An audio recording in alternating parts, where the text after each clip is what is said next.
Hi, I'm Steve Dudash at IHT Wealth Management. Welcome to this week's Wealthcast. All right, I know it's been a while. I'm sorry. I apologize. We've been really busy with things, and then I was doing a lot of the TV stuff too, which I've been sending out, or at least some of them I've been sending out. But I haven't done any Wealthcasts in a while, and I apologize. So first, IHT news, big news.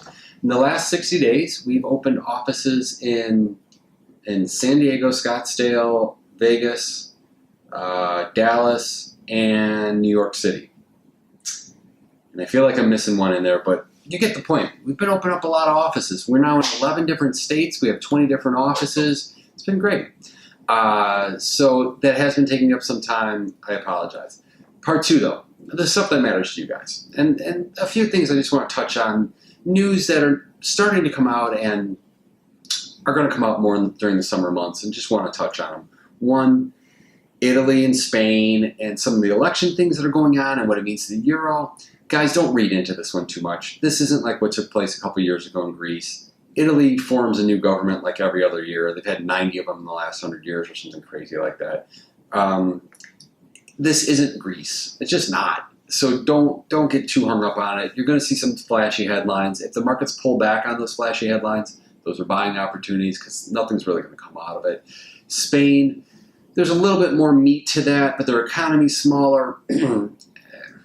Again, I think these are going to be more headline news than actual things that hurt economies or portfolios. So just keep that in mind. The other thing, a little more detail on this, and this is the bank regulations in the U.S. are getting pulled back. All right, Dodd-Frank's, Volcker rules. You're going to see headlines about these. They are pulling back. The government we have in place right now is definitely going to encourage more pulling back of that. And listen, I don't really like regulations a whole lot, but I think there's some that need to be in place to protect the overall economy. Truth is, we might be scaling back a little bit more than we should be, but it's just the reality. We're not going to change that. What we can talk about is the thing that we're going to keep our eyes on, and this is literally, I'm talking years down the road, but what we're going to keep our eyes on now is the risk of these banks are now going to be able to take on riskier bets.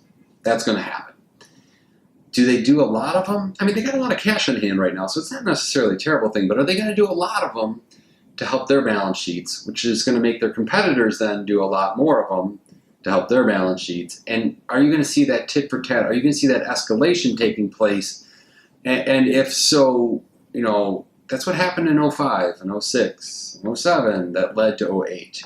We're keeping our eyes on it. I'm going to probably talk about this more in the weeks, months in advance in the future, but just wanted to touch on it so when we do talk about it again, it's not coming out of the blue.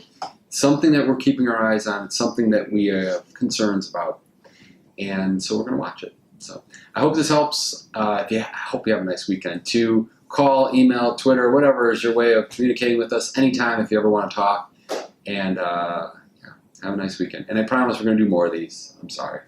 Take care.